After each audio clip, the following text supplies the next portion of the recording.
میرے عزیزوں، یہاں پر ان بچیوں کے لیے میں کہتا ہوں کہ کچھ ایسے حالات بنائے جائیں گے، شکل و صورت اس پر کبھی مت جانا۔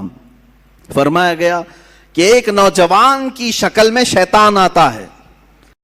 ہیلو دوستو، السلام علیکم۔ آج ہم لوگ دیکھنے والے ہیں کہ کس طریقے سے انسان کے جسم میں شیطان داخل ہوتا ہے۔ یہی بات بتایا ہے مفتی سلمان اجہری نے، تو ہم لوگ یہ ویڈیو پورا دیکھیں گے۔ شیطان کی شکل میں شیطان آتا ہے۔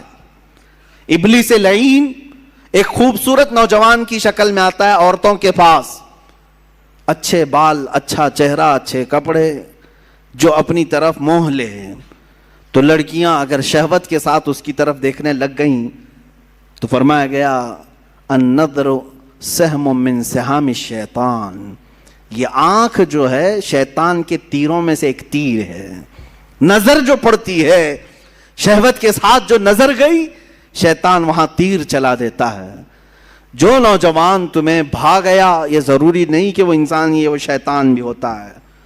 شیطان کوئی لمبے سینگ والا، بڑی پونچھ والا، پر والا نہیں ہے کہ ایسی شکل میں آئے گا تب تم ڈر کے بھاگو گی۔ شیطان تو ایک اچھے نوجوان کی شکل میں بھی آتا ہے، خوبصورت لڑکوں کی شکل میں آتا ہے، اور مردوں کے پاس خوبصورت لڑکیوں کی شکل میں آتا ہے۔ جب یہ بہک جاتے ہیں، گناہ کر لیتے ہیں، تب چلا جاتا ہے، بھاگ جاتا ہے، اچھے اچھے پرہیزگاروں کی شکل میں آ جاتا ہے اور تمہارے ایمان کا سودا کرنے لگ جاتا ہے۔ میرے عزیزو، بنی اسرائیل کی وہ حکایت مجھے یاد آتی ہے جس میں اس نے ایک بڑے عابد کا تقوی بھسم کر دیا۔ بہت بڑا عابد، نیک، اپنے صومعہ سے نکلتا نہیں تھا۔ صومعہ اس کو کہتے ہیں جہاں عبادت کرنے کی جگہ ہوتی تھی پہلے بنی اسرائیل میں، اس کے باہر وہ کبھی نہیں نکلتا تھا۔ 4 بھائی تھے، ایک بہن تھی قریب میں۔ وہ چاروں بھائی تجارت کے لیے جا رہے تھے، بہن اکیلی گھر میں تھی۔ کہا کس کے حوالے کر کے جائیں گے؟ تو اس عابد، اس پرہیزگار شخص کے پاس آئے چاروں بھائی، کہا ہم اپنی بہن کو چھوڑ جا رہے ہیں، آپ صرف خیال رکھنا، آپ نظر رکھنا۔ اس نے کہا ہاں ٹھیک ہے۔ وہ چلے گئے۔ نظر رکھنے والا عابد نکلتا نہیں تھا۔ ایک دن ایک بزرگ آئے، وہ بزرگ یہی ابلیس لعین ہے۔ آ کر کے اس نے دروازے پر کہا کہ تیرے بھروسے ایک نوجوان لڑکی کو چھوڑ گئے ہیں، وہ گھر میں بیچاری اکیلی پک رہی ہوتی ہے اور بہت زیادہ اکتا جاتی ہے، کبھی کبھار بات تو کر لو، سو خیریت تو پوچھو۔ یہ اپنے صومعے کے دروازے تک آیا بس، اور وہاں سے اس کو پکار کر کے کہا، وہ لڑکی اپنے دروازے پر آئی، ایک دوسرے کو دیکھا اور بات چیت کیا، خیر خیریت پوچھا، یہیں تک تھی بات۔ لیکن شیطان یہیں سے اپنے کام شروع کرتا ہے۔ اس کے بعد دوسرے دن یہ عابد اور بات چیت شروع کر دیا۔ یہاں سے یہ سلسلہ اتنا بڑا کہ اس کے اندر عبادتوں کی جو طلب تھی وہ کم ہونے لگی۔ اب یہ اپنے صومعہ سے نکل کر کے اس کے گھر بھی جانے لگا، جا کر کے گھنٹوں بات چیت کرتے رہے۔ وہ وقت بھی آیا جب اس نے اس کے ساتھ زنا بھی کر لیا، اس ایک نوجوان خاتون کے ساتھ، کیونکہ یہ شادی نہیں کرنے والا تھا۔ پوری قوم کے نزدیک یہ نہایت عابد ہے، پرہیزگار ہے، زنا ہو گیا، حمل بھی ٹھہر گیا۔ اب کیا کرے؟ نوجوان لڑکی کے ساتھ ایسے معاملات ہوئے ہیں، ڈرا۔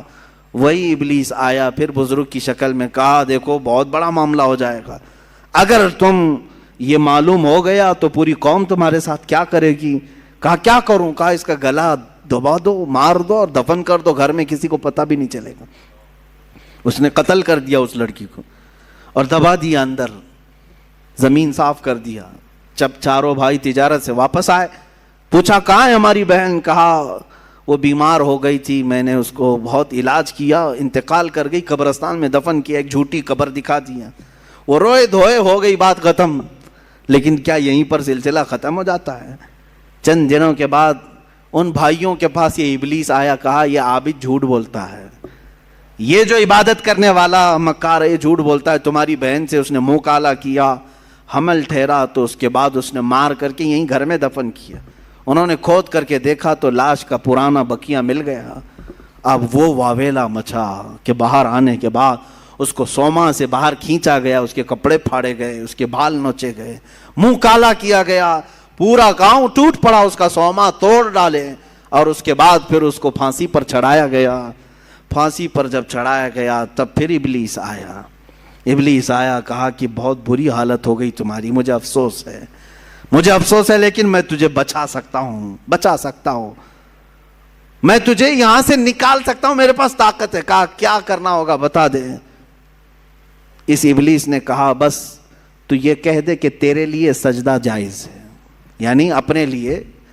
کہا کہ تو مجھے یہ سمجھ لے کہ میں آزاد کروں گا تو تو مجھے سجدہ کرے گا. کہا بالکل کروں گا, سجدہ کروں گا. کفر کر دیا. اسی وقت اس کو پھانسی پر چڑھا دیا گیا. شیطان بھاگ گیا. جس کی ابتدا عبادتوں سے شروع ہوئی تھی, انہی نظروں کا دھوکہ تھا کہ کفر پر موت ہو گئی. یہ حکایت بھی موجود ہے. میں ان بچیوں سے بھی کہتا ہوں کہ تم اچھے گھروں کی ہوں گی, اچھے خاندانوں کی ہوگی. بہت ساری لڑکیاں یہ دلیل دینے لگ جاتی ہیں کہ ہم ان کو صحیح راستے پر لے کے آ جائیں گی, وہ مسلمان بن جائیں گے, فلاں ہو جائیں گے.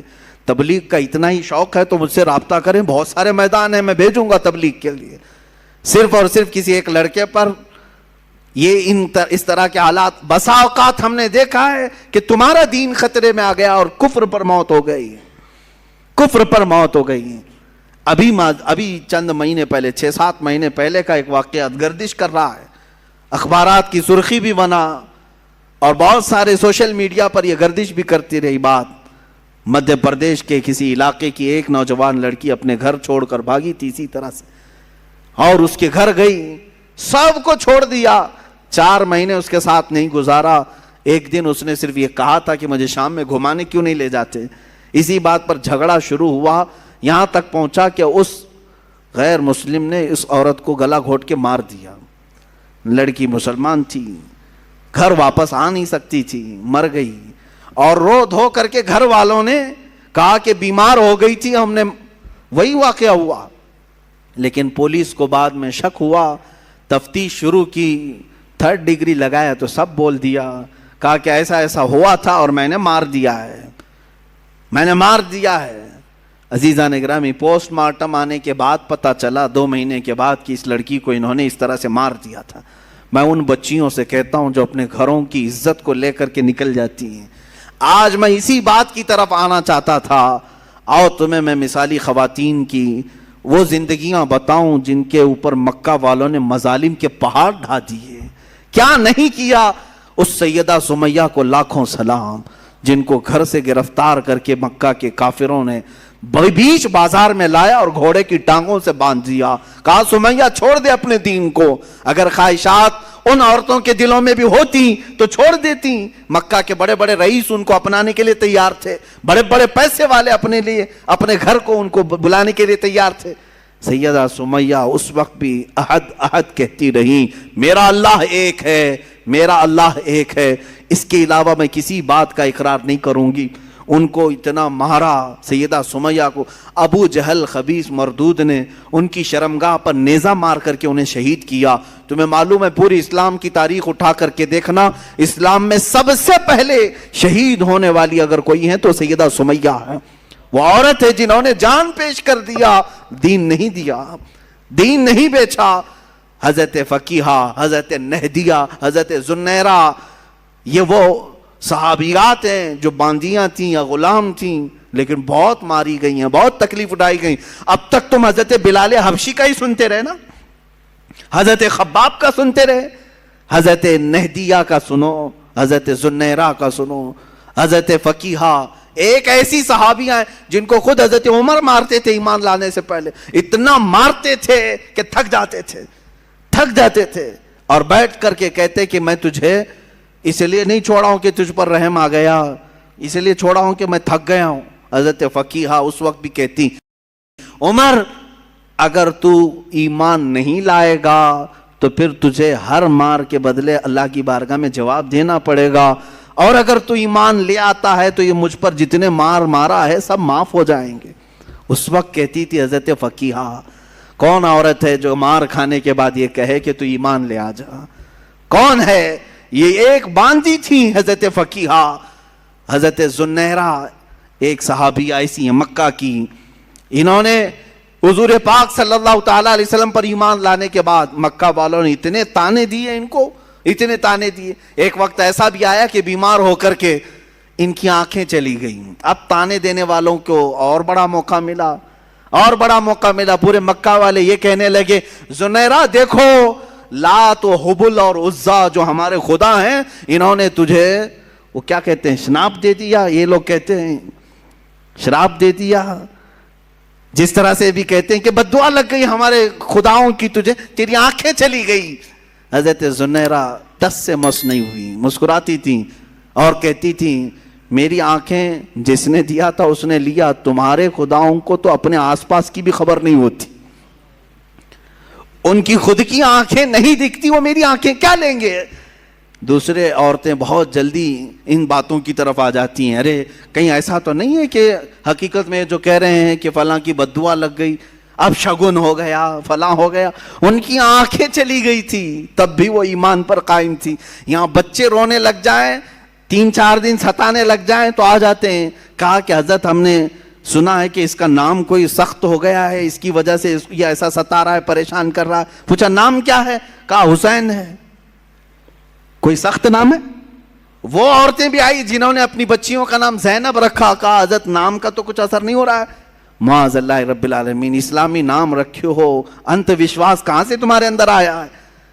ہاں برے نام اگر رکھے ہو تو پھر بدلو، لیکن اسلامی نام اگر ہیں تو بیماریاں تو آتی جاتی رہتی ہیں۔ ناموں سے بیماری اگر آنی ہوتی، ناموں سے ہی جانی ہوتی تو شاید ساری دنیا والے ایک ہی نام رکھتے، آج ایک ہی نام رکھتے کہ ہاں جو صاف ستھرا ہو، جس نام سے کبھی بیماری نہیں آتی، سارے لوگ وہی نام رکھتے۔ ایسا نہیں ہے، یہ اس طرح کی اندھی عقیدتیں جو داخل کی گئی۔ حضرت زنیرہ اس صحابیہ سے ہمیں ملتا، آنکھیں چلی گئی تب بھی وہ ایمان پر اس طرح قائم تھی اور کہتی مجھے ایمان لانے کی وجہ سے آنکھیں نہیں گئی ہیں، تمہارے خداؤں کو آس پاس کا ہوش نہیں ہوتا، وہ میری آنکھیں کیا لیں گے۔ حضرت ام شریک ایک صحابیہ ایسی ہیں، مکہ والوں نے، ان کے خاندان والوں نے، ان کے ددیال ننیحال دونوں خاندانوں نے مل کر کے کیا کیا جانتے ہیں؟ حضرت ام شریک کو کڑی دھوپ میں کھڑا کیا، ایسی دھوپ میں کہ جو ریتیلی زمین ہے کھلے میدان میں ان کو کھڑا کرتے، اور اگر وہ آگے بڑھتی تو کوڑے سے مارتے، اسی میدان میں کھڑا کرتے۔ کتنی دیر؟ گھنٹہ 2 گھنٹہ نہیں، 3 دن تک کھڑا رکھا۔ بھوک اور پیاس کی شدت کی وجہ سے ان کی آنکھیں باہر آنے لگ گئی تھی۔ حضرت ام شریک یہ بھی صحابیاں ہیں، اس کڑی دھوپ میں، آج مکہ کی دھوپ جانتے ہیں آپ 50 ڈگری کے اوپر جاتی ہیں، 50 ڈگری کے اوپر، شاید آپ 35-40 ڈگری میں ہی پریشان ہو جاتے ہیں، 50 ڈگری سے اوپر کی دھوپ برداشت کرتی ہوئی گرم ریت پہ کھڑی رہی 3 دن تک۔ 3 دن کے بعد وہ کہنے لگے کہ تو اپنے خدا کو چھوڑ دے، چھوڑ دے۔ حالت ایسی ہو گئی تھی کہ کانوں میں آواز تک نہیں آ رہی تھی۔